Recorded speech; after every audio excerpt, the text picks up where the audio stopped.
에베소 6장 1절에서 4절입니다. 자녀들아, 주 안에서 너희 부모에게 순종하라. 이것이 옳으니라. 내 아버지와 어머니를 공경하라.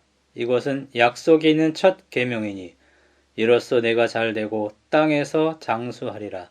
또 아비들아, 너희 자녀를 노엽게 하지 말고 오직 주의 교훈과 훈계로 양육하라.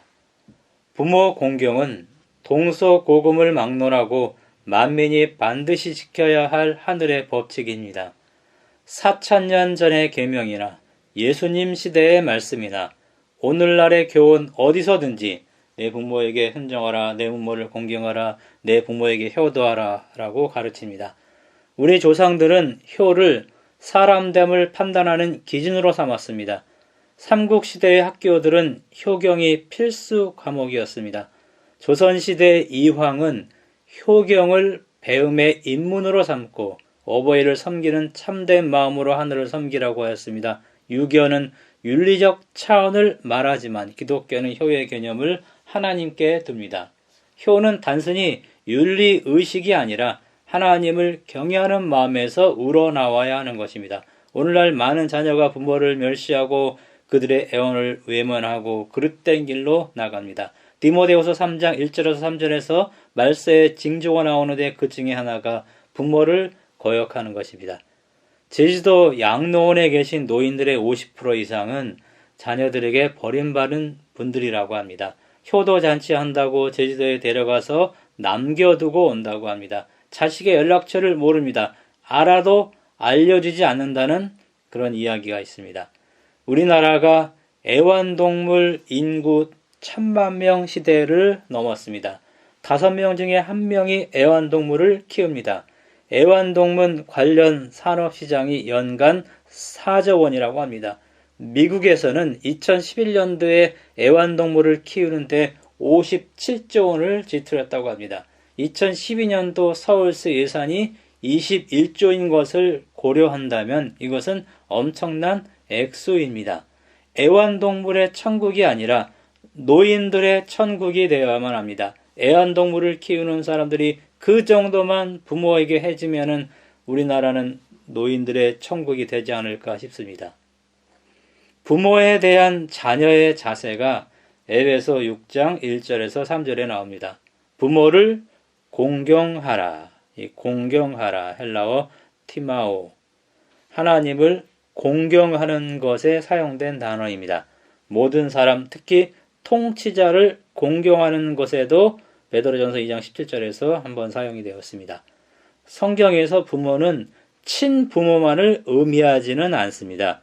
웃어른, 스승까지 포함하는 단어입니다. 성경은 종종 이런 자들에 대해서도 아버지라 호칭했습니다. 예수님은 하늘에 계신 아버지의 뜻대로 하는 자, 하나님의 말씀을 듣고 행하는 자가 예수님의 형제자매 모친이라고 공관복음에서 말씀하셨습니다. 에베소 6장 2절에 공경하라라는 헬라어 단어 티마오, 이 단어는 70인역 성경에서 카바드의 번역입니다. 출애굽기 20장 12절, 신명기 5장 16절에 공경하다라는 이 단어, 따라서 이 단어는 여호와를 경외하는 것을 가르치는 데 사용이 되었습니다. 우리는 부모를 공경하되 하나님 경외하듯 그리고 하나님 버금가는 수준으로 섬겨야 한다는 사실을 이 단어를 통해서 알 수 있습니다. 너는 너의 하나님 여호와의 명한 대로 네 부모를 공경하라. 그리하면 너의 하나님 여호와가 내게 준 땅에서 내가 생명이 길고 복을 누리리라. 신명기 5장 16절. 내 부모를 공경하라. 그리하면 너의 하나님 나 여호와가 내게 준 땅에서 내 생명이 길이라. 출애굽기 20장 12절. 신명기 5장 16절에서는 출애굽기 20장 12절에 장수의 축복, 여기에다가 유복한 삶의 축복까지 더 주겠다고 약속을 합니다. 부모를 공경하는 자는 2가지 복을 받게 됩니다. 첫째는 잘 됩니다. 좋게 된다, 형통하게 된다, 성공한다, 만족하게 된다, 행복하게 된다라는 뜻입니다. 2번째는 땅에서 장수를 기대할 수 있습니다. 바울이 인용한 출애굽기 20장 12절, 신명기 5장 16절은 1차적으로 가나안에 들어간 유대인들에게 적용이 되었습니다. 바울은 그것을 오늘날 믿는 신자들에게 적용합니다. 오늘날 효도하는 사람이 다 장수하고 다 잘 되는 것은 아닙니다. 바울 시대에 10살 이전에 사망하는 아이가 39%에서 50%였다는 사실을 염두에 두고 이것을 읽어야만 합니다. 따라서 더 잘되고 장수할 확률이 높다고 우리는 이해해야만 하는 것입니다. 10계명은 첫째에서 네 번째 계명은 하나님과 인간관계를 말하고 다섯째에서 열째 계명은 인간과 인간관계의 계명을 언급합니다. 10계명의 둘째 부분에서 부모에 대한 자녀의 도리가 가장 먼저 대두가 됩니다. 자녀들이 가정에서 어떻게 해야 할지를 언급하는 것입니다. 사람이 이 세상에 태어나면서 맨 처음 갖는 인간관계가 부모와의 관계입니다. 이것을 바르게 유지하는 것이 인간사회에서 근본이라는 것입니다. 부모는 자녀들이 성숙한 연령에 도달할 때까지 많은 점에 있어서 하나님과 같은 위치에 서 있는 것입니다. 부모의 정당한 권위를 거부하는 사람은 하나님의 권위를 거부하는 것입니다. 루터는 이렇게 말했습니다. 그리스도인은 부모님을 하나님 다음으로 높여야 한다. 이렇게 말했습니다. 보이는 부모를 공경하지 못하면 보이지 않는 하나님을 공경할 수 없는 것입니다.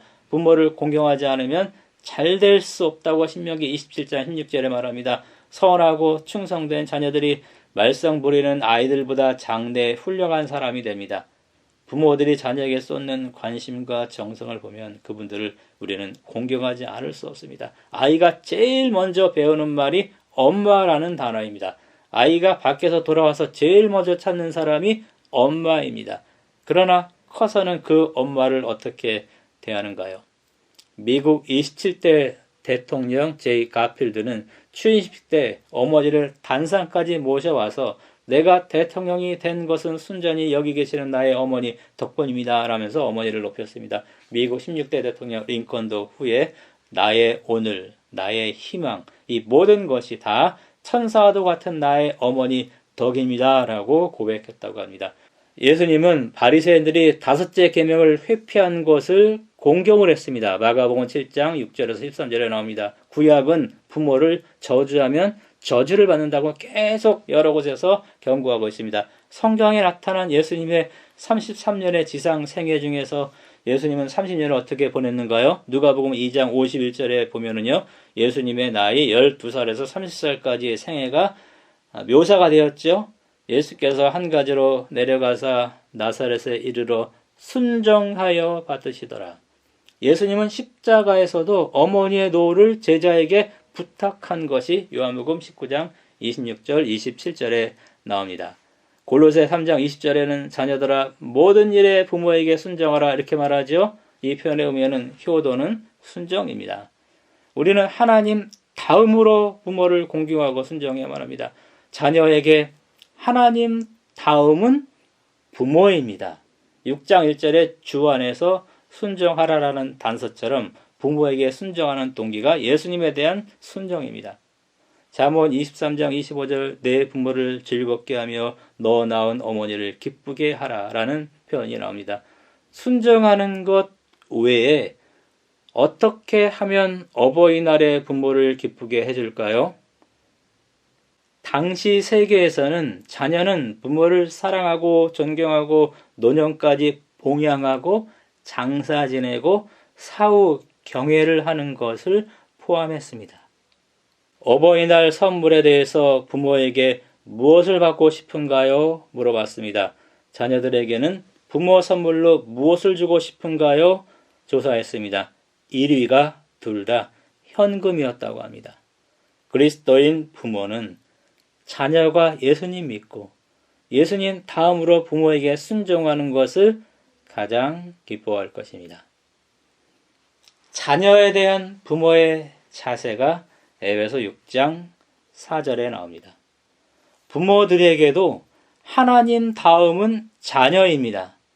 가정의 모든 기계는 스위치에 의해서 조절이 됩니다. 애완동물, 특히 강아지는 주인을 잘 따르고 주인에게 무조건 순종합니다. 그러나 아이들은 잘 안 됩니다. 다윗은 압살롬의 응석을 받아주어서 자녀 교육에 실패했습니다.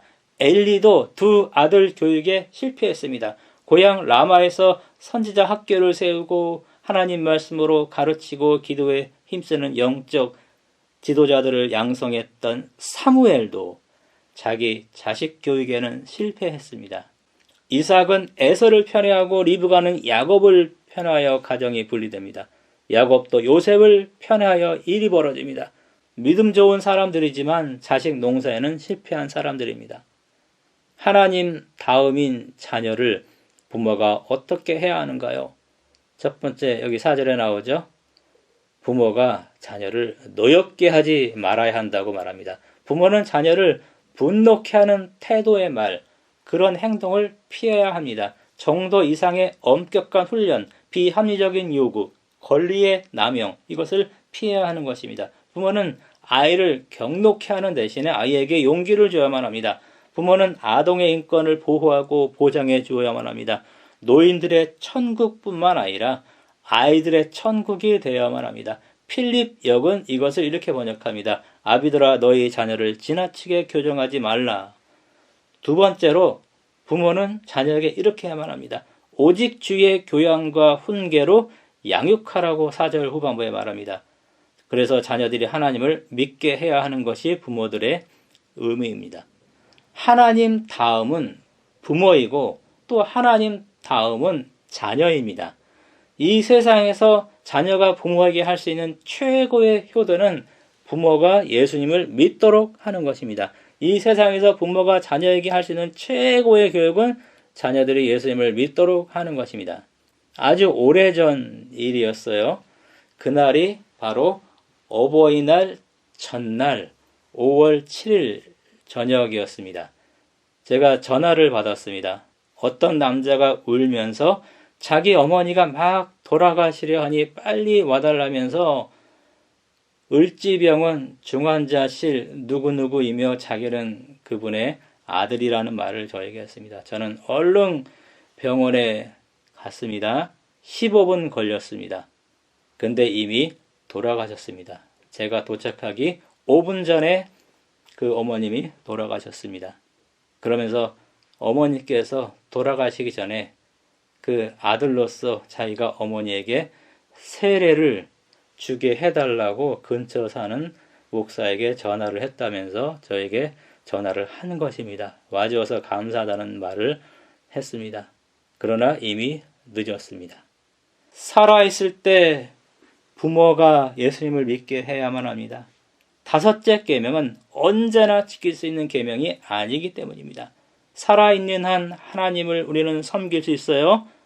5째 계명을 제외한 모든 계명은 우리가 다 지킬 수 있습니다. 그러나 부모가 세상을 떠나면 5째 계명은 지킬 수가 없는 것입니다. 자녀된 우리 모든 성도들은요, 주님 안에서 부모에게 순종해서 부모를 기쁘게 해드리는 우리 모든 성도들, 그리고 자녀들을 주의 교훈과 또 주의 훈계로 양육하고 그들을 노엽게 하지 말고 그들로 하여금 예수 그리스도를 믿도록 양육하는 우리 모든 부모들 다 되기 바라면서 말씀 마치겠습니다.